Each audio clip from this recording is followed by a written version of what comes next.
যারা সত্য আসার পরে সত্যকে মিথ্যা প্রতিপন্ন করে, যারা মিথ্যাকে আঁকড়ায় ধরে সত্য আসার পরে, আল্লাহ পাক বলেন তার মতো বড় জালেম আর কে হতে পারে?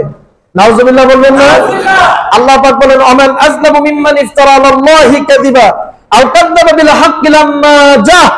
আল্লাহ পাক বলেন যাদের কাছে সত্য আসার পর যারা সত্যকে গ্রহণ করে না, সত্যকে মিথ্যা প্রতিপন্ন করে, আল্লাহ পাক বলেন তার মতো বড় জালেম আর কেউ হতে পারে না।